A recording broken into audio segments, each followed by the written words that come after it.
A lazy coastal town is gearing up for its summer festivities, but on the eve of the big event, tragedy strikes. A massive, bloodthirsty great white shark has invaded the shore and claimed a life. Yet in spite of the danger, the mayor refuses to close the beach, and his terrible mistake will deliver untold innocent lives into the waiting jaws of the ravenous beast. In this familiar tale, the heroes are American, the imperiled coastal town is American, but the movie is Italian. And I'm getting a fishy feeling of deja vu.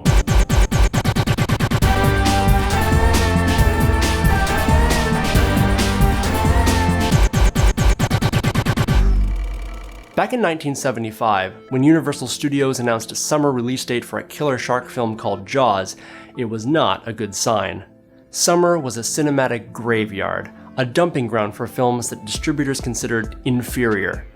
But when 28-year-old Steven Spielberg finally finished his film, the studio realized it had quite a different animal on its hands. Jaws was an unprecedented success, becoming the highest-grossing film to that point and earning its place in movie history as the first summer blockbuster. You can't achieve that level of fame without spawning imitators, however, and in 1981, Italian filmmaker Enzo Castellari made quite a splash with his film, The Last Shark.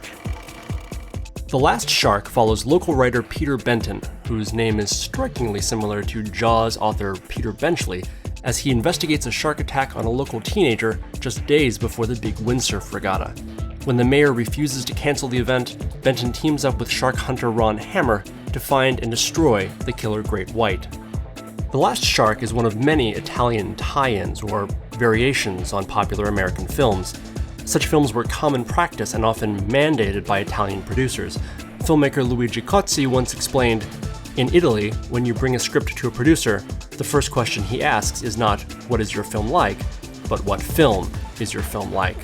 And because they were targeting an international market, Italian producers would often try to make their films seem more American by casting English-speaking actors in key roles. Which is exactly what happened with The Last Shark.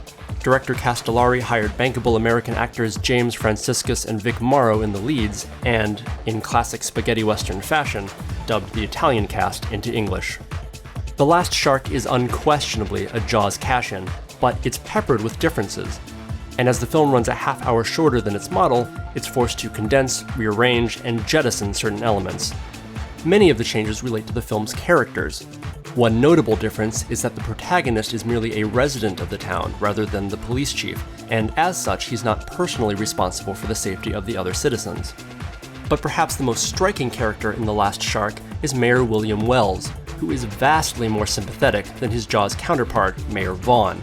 Vaughn is almost one-dimensional in his callousness, refusing to take action against the shark until he actually witnesses the death of the third victim.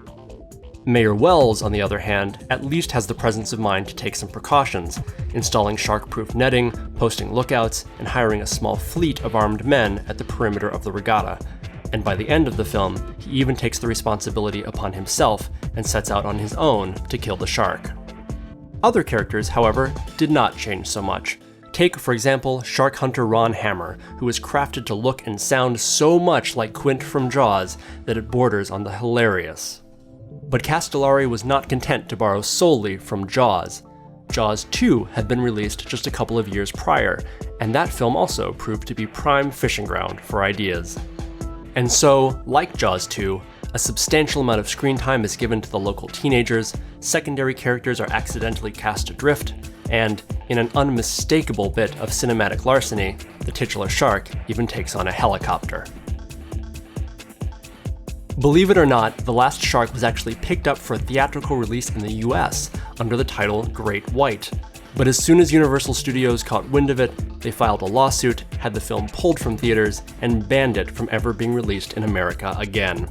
However, that didn't stop it from being released in Spain as the third entry in the Jaws series, or in Japan as Jaws Returns, for which they even went so far as to appropriate the Jaws font.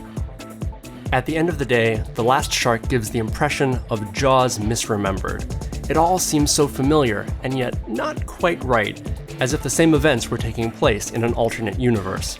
Nevertheless, with plenty of action and some outrageous moments, it's still a thoroughly enjoyable fish story. Enzo Castellari was hardly the only Italian filmmaker to cash in on the success of Jaws, nor was his film even the most blatant. In fact, in 1995, notorious remake-exploitation director Bruno Mattei made Cruel Jaws, occasionally released as Jaws 5.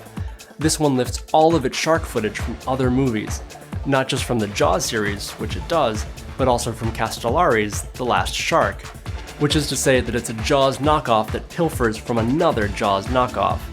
It doesn't get much fishier than that. Thanks so much for watching, and I'll see you next time.